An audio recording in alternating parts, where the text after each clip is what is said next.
के तपाईलाई थाहा छ मोबाइलबाट पनि तपाईले आफ्नो मतदाता नामावली हेर्न मिल्छ नि। आउनुहोस् आज हामी तपाईलाई आफ्नो मोबाइलबाट तपाईको मतदाता नामावली कसरी हेर्न सकिन्छ भनेर जानकारी गराउँदैछौँ। हाम्रो च्यानलमा तपाई नयाँ हुनुहुन्छ भने हाम्रो च्यानललाई सब्स्क्राइब गर्न नबिर्सनुहोस्। आउनुहोस् सुरु गरौँ आजको भिडियो। तपाईले आफ्नो भोट लिस्टमा अथवा भोट कार्डमा तपाईको नाम छ कि छैन भनेर चेक गर्नको लागि सबैभन्दा पहिला तपाई आफ्नो मोबाइलको क्रोम ब्राउजरमा जानुहोस्।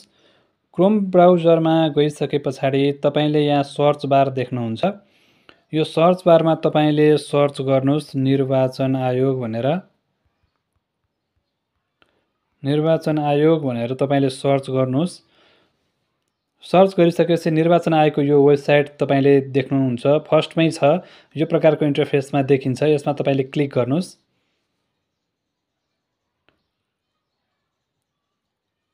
क्लिक गरिसके पछाडि यो प्रकारको इन्टरफेस खुल्छ। यो निर्वाचन आयोगको इन्टरफेस हो। यो सुरुमा तपाईको यो स्क्रिनमा विज्ञापन देखाइरहेको छ। यसलाई तपाईले क्यान्सल गर्नु होला। अलिकति स्क्रोल डाउन गरेर हेर्नुस् है। तपाईले यहाँ तल हेर्नुस्। यहाँ धेरै कुराहरू तपाईले देख्न सक्नुहुन्छ। मतदाता नामावली, प्री रजिस्ट्रेसन, अत्यावधिक मतदाता नामावली, बुलेटिन, ई बुलेटिनहरू, निर्वाचन परिणामहरू, यहाँ धेरै कुराहरू लेखिएको छ। त्यसमध्येमा तपाई मतदाता नामावलीमा तपाई जानुस्।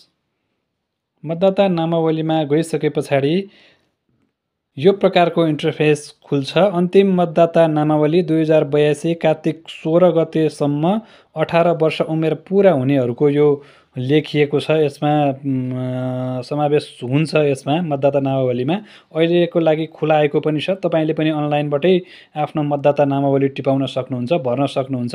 त्यसको विषयमा पनि हामी भिडियो बनाउने छौँ तपाईको लागि।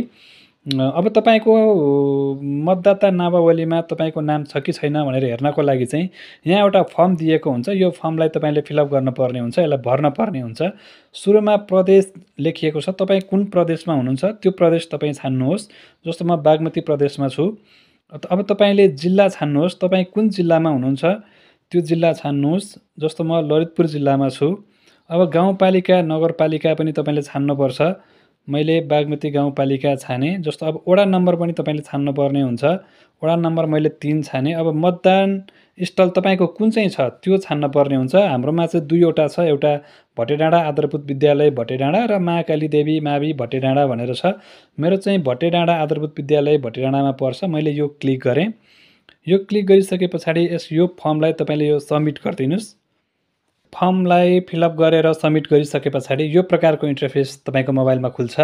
बागमती प्रदेश, ललितपुर जिल्ला, बागमती गाउँपालिका, वडा नम्बर 3, प्रतिनिधि सभा क्षेत्र नम्बर 1, प्रदेश सभा निर्वाचन क्षेत्र नम्बर 2, मतदान केन्द्र भटेडाँडा आधारभूत विद्यालय भटेडाँडा भनेर यो प्रकारको इन्टरफेस तपाईले देख्न सक्नुहुन्छ। तपाईले तपाईको अब मतदाता नामावलीहरू यसमा तपाईले यो लिस्टमा तपाईले देख्न सक्नुहुन्छ। तपाईको 3 पुस्ते यसले दिएको हुन्छ। अब तपाईको नाम, तपाईको नागरिकतामा भएको अथवा भोट कार्डमा भएको नाम के हो त्यो नामको पहिलो अक्षरबाट तपाईले आफ्नो मतदाता नामावली खोज्न सक्नुहुन्छ। जस्तो मेरो नाम 9 बाट आउँछ भने मैले यहाँ 9 मा क्लिक गरेँ।